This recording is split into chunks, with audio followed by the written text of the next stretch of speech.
இந்த ஆழமான பகுப்பாய்வுக்கு உங்களை வரவேற்கிறோம். இன்னைக்கு நாம 7ஆம் வகுப்பு தமிழ் இலக்கண பாடப்பகுதியான ஆகுபெயர், இரட்டை கிளவி, அப்புறம் அடுக்குத் தொடர் இது எல்லாம் அலச போறோம். ஆமா. முதல் வரியில 2 வாக்கியங்கள் இருக்கு. தோட்டத்தில் மேயுது வெள்ளை பசு, அப்புறம் வீட்டுக்கு வெள்ளை அடித்தான். இத வாசிக்கும் போது ஆகு பெயர்னா என்னன்னு கொஞ்சம் துல்லியமா சொல்றீங்களா?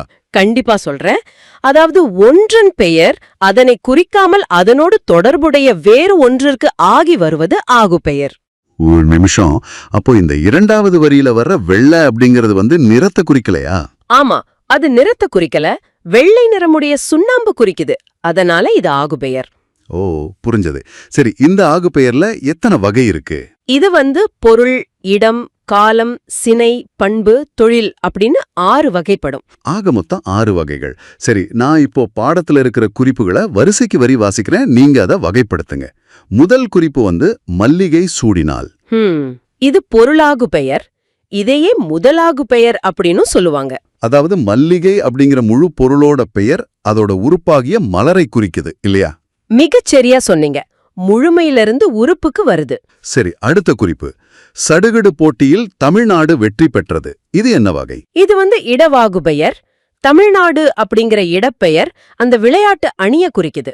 ஓ, இடத்தை வச்சு அணிய சொல்றோம். அடுத்து டிசம்பர் சூடினால் அப்படின்னு இருக்கு. இது காலவாகு பெயர். டிசம்பர் அப்படிங்கிற காலப்பெயர் அந்த காலத்துல மலரும் பூவை குறிக்குது. ஒரு நிமிஷம், எனக்கு ஒரு நேரடி சந்தேகம் இருக்கு. இந்த பொருளாகு பெயருக்கும் சினையாகு பெயருக்கும் உள்ள நேரடி வேறுபாடு என்ன? நல்ல கேள்வி. அதாவது தலைக்கு ஒரு பழம் கொடு அப்படிங்கிற வாக்கியத்தை எடுத்துக்குவோம். இது சினையாகு பெயர். இதுல சினைங்கிறது உறுப்பு, சரியா? ஆமா. சினை ஆகிய தலையின் பெயர் முதலாகிய பொருளுக்கு, அதாவது ஆளுக்கு ஆகி வருது. ஓ, அப்ப முழுமையிலிருந்து உறுப்புக்கு வந்தா பொருளாகு பெயர், உறுப்புல முழுமைக்கு வந்தா சினையாகு பெயர். கச்சிதமா சொல்லிட்டீங்க. அதுதான் வித்தியாசம். அருமை. அடுத்த குறிப்பை பாப்போம்.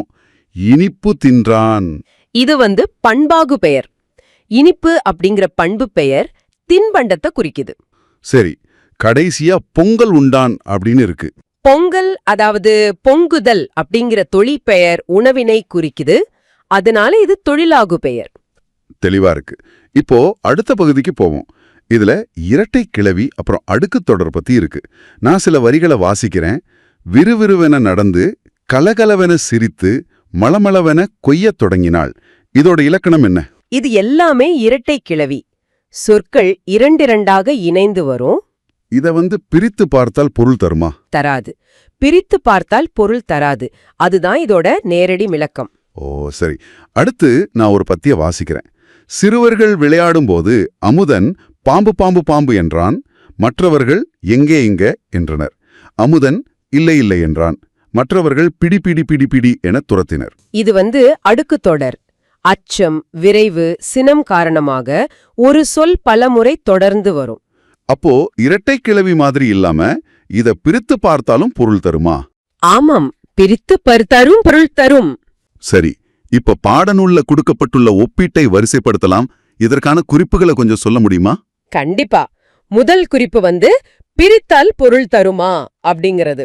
அடுக்குத் தொடர் பிரித்தால் பொருள் தரும், இரட்டை கிளவி தராது.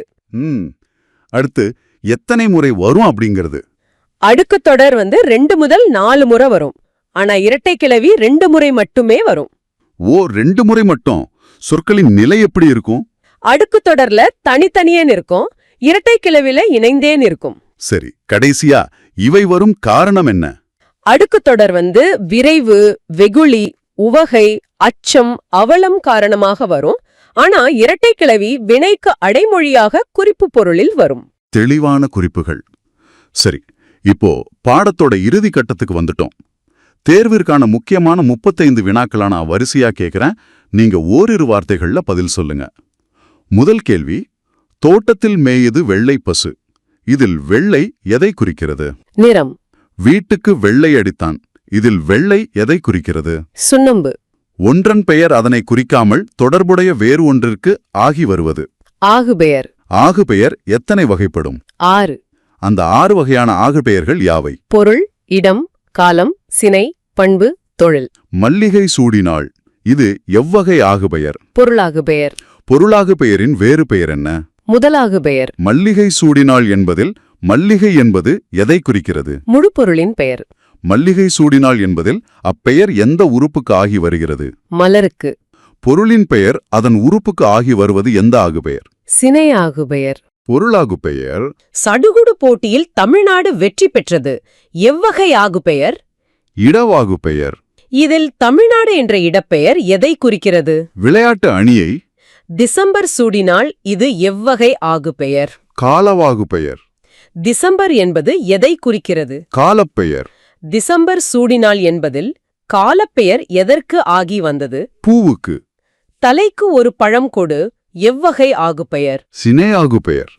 தலைக்கு ஒரு பழம் கொடு என்பதன் உண்மையான பொருள் என்ன? ஆளுக்கு ஒரு பழம் கொடு. சினை என்பதன் பொருள் என்ன? உறுப்பு. சினையின் பெயர் முதலாகிய பொருளுக்கு ஆகி வருவது? சினையாகு பெயர். இனிப்பு தின்றான் இது எவ்வகை ஆகு பெயர்? பண்பாகு பெயர். இனிப்பு என்பது எதை குறிக்கிறது? பண்பு பெயர். இனிப்பு என்ற பண்பு பெயர் எதற்கு ஆகி வந்தது? தின்பண்டத்திற்கு. பொங்கல் உண்டான் இது எவ்வகை ஆகு பெயர்? தொழிலாகு பெயர். பொங்கல் என்பது எவ்வகை பெயர்? தொழிற்பெயர். விறுவிறு, கலகல, மலமல இவை எதற்குச் சான்று? இரட்டை கிளவி. இரட்டை கிளவியை பிரித்தால் தனிப்பொருள் தருமா? தராது. பாம்பு பாம்பு பாம்பு எங்க இவை எதற்குச் சான்று? அடுக்குத் தொடர். அடுக்குத் தொடரை பிரித்தால் பொருள் தருமா? தரும். அடுக்குத் தொடரில் ஒரு சொல் எத்தனை முறை அடுக்கி வரும்? 2 முதல் 4 முறை. இரட்டை கிளவியில் ஒரு சொல் எத்தனை முறை வரும்? 2 முறை மட்டும். அடுக்குத் தொடரில் சொற்கள் எவ்வாறு நிற்கும்? தனித்தனியே நிற்கும். இரட்டை கிளவியில் சொற்கள் எவ்வாறு நிற்கும்? இணைந்தே நிற்கும். அடுக்குத் தொடர் தோன்றும் காரணங்கள் யாவை? விரைவு, வெகுளி, உவகை, அச்சம், அவலம். இரட்டை கிளவி எப்பொருளில் வரும்? வினைக்கு அடைமொழியாக குறிப்புப் பொருளில். இந்த வேலைக்கு ஒரு கை குறைகிறது. இது எவ்வகை ஆகுபெயர்? சினையாகு பெயர்.